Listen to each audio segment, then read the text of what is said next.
अस्सलाम वालेकुम रहमतुल्लाहि व बरकातुहू। गज़ा पट्टी पर इसराइल का हमला लगातार जारी है और आखिर ये हमला कब तक जारी रहेगा, जुल्म व बर्बरियत का सिलसिला कब बंद होगा, हर किसी के जहन में ये सवाल है। लेकिन कोई उम्मीद दूर दूर तक नज़र नहीं आ रही है। सीज़ फायर के लिए, जंगबंदी के लिए जो कोशिशें हो रही थी, जो ममालिक सालसी का फरीज़ा निभा रहे थे, वो ममालिक भी आजकल एक्टिव नहीं दिख रहे हैं या वो खामोश बैठे हैं। इस बीच दोबारा ये खबर सामने आई है कि मिस्र ने एक मरतबा फिर कोशिश की है जंगबंदी के लिए, सीज़ फायर के लिए, और इस पर बातचीत हो रही है। मिस्र ने एक नई तजवीज़ पेश की है और ये तजवीज़ हमास को भी और इज़राइल को भी भेज दी गई है, लेकिन अभी तक दोनों तरफ से कोई जवाब सामने नहीं आया है। मिस्र की जंगबंदी के लिए इस नई तजवीज़ में ये शर्तें शामिल है कि जंगबंदी सिर्फ 6 हफ्ते के लिए होगी और बदले में सिर्फ 20 यरगमालियों को रिहा किया जाएगा हमास के हाथों, जिन्हें हमास ने कैद कर रखा है। उसके अलावा ये शर्तें भी शामिल है कि रफ़ा में या दूसरे इलाकों में जो फ़लस्तीनी रह रहे हैं उनकी वापसी होगी अपने इलाकों में, नॉर्थ गज़ा में, साउथ गज़ा में। ये शर्त भी शामिल है कि इजरायली सेना को गज़ा पट्टी के तमाम रिहायशी इलाकों से निकलना होगा और किसी किनारे में जाकर रुकना होगा। सिर्फ 6 हफ्ते की जंगबंदी होगी। अगले दिनों में मज़ीद जंगबंदी हो सकती है या फिर दोबारा इजराइल हमला शुरू कर दे गज़ा पट्टी पर। हमास की तरफ से भी अभी तक इस पर कोई रद्द अमल सामने नहीं आया है। इसराइल की तरफ से भी अभी तक कोई रद्द अमल सामने नहीं आया है।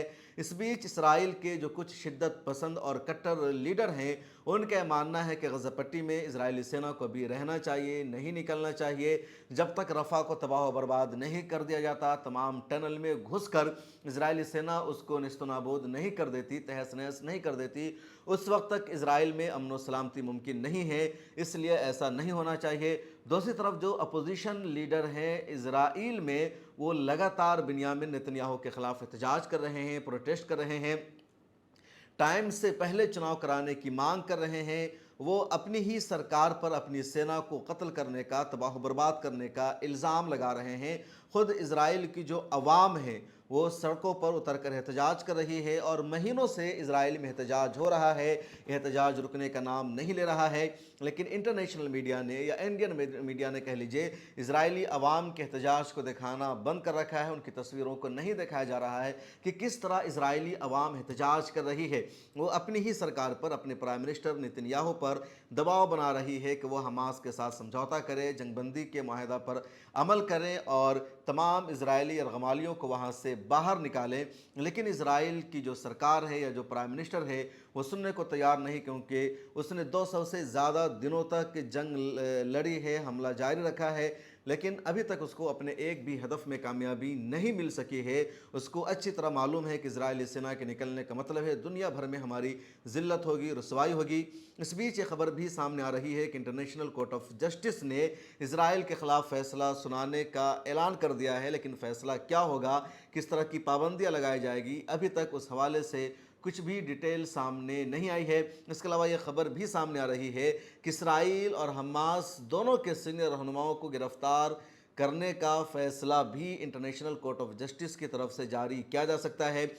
इसी तरह की एक खबर रामल्ला से आई है, जहाँ के स्टूडेंट्स ने जर्मन के एक वज़ीर का बायकॉट किया। वो पैलेस्टाइन म्यूज़ियम में घूमने गए थे, लेकिन वहाँ स्टूडेंट्स ने उनका विरोध किया, उनकी गाड़ियों को तोड़ा, एक तरह से उन पर हमला किया और उनको मजबूर किया कि वो यहाँ से वापस जाए, उनको यहाँ घूमने की इजाज़त नहीं होगी। उसके अलावा कनाडा के एम्बेसडर का भी वहाँ बड़े पैमाने पर एहतजाज हुआ और किसी को भी जाने नहीं दिया गया। हमास के ताल्लुक़ से एक और ख़बर लगातार गर्दिश कर रही है कि कतर में अब हमास का हेडक्वार्टर या दफ्तर नहीं होगा, या हमास के कुछ सीनियर रहनुमा कतर छोड़कर कहीं और जा सकते हैं। मूसा अबू मरज़ूक का भी बयान सामने आया, जिसमें कहा गया है कि अगर वो कतर छोड़कर किसी और देश में जाते हैं तो उनका अगला देश ईरान या तुर्की नहीं होगा बल्कि उर्दन होगा, क्योंकि उर्दन की हुकूमत से या वहाँ के अवाम से अच्छे ताल्लुकात रहे हैं। फ़लस्तीन की आज़ादी के लिए इजराइल के गासबाना कब्ज़ा के ख़िलाफ़ जंग लड़ने में हमेशा उर्दन की तरफ से सपोर्ट मिला है। उन्होंने ये भी कहा कि इस पूरी लड़ाई में, इस पूरी मुहिम में अगर किसी मुस्लिम देश की तरफ से हमें सबसे ज़्यादा मदद मिल सकती है तो वो उर्दन और मिस्र है। इन दोनों मुल्कों को इजराइल से अपना सिफारती रिश्ता ख़त्म कर देना चाहिए, तभी फ़लस्तीन की आज़ादी में हमें बड़ी मदद मिलेगी, कामयाबी मिलेगी। लेकिन ये दोनों ममालिक अभी तक इजराइल से अपना सिफारती रिश्ता ख़त्म नहीं कर रहे हैं। उर्दन में तो लगातार एहतजाज हुआ और अभी तक एहतजाज का सिलसिला जारी है। वहाँ की आवाम मांग कर रही है کہ اسرائیل سے سفارت رشتہ ختم ہونا چاہیے۔ مصر میں یا ایجپٹ کہہ لیجئے، یہاں اس طرح کا احتجاج دیکھنے کو نہیں ملا۔ سڑکوں پر اتر کر مصر کے عوام نے احتجاج نہیں کیا کہ اسرائیل سے سفارت رشتہ ختم کر دینا چاہیے۔ اس ویڈیو میں اتنا ہی۔ کمنٹ سیکشن میں اپنی رائے ضرور لکھیں اور ملت ٹائمز کو دیکھتے رہیے۔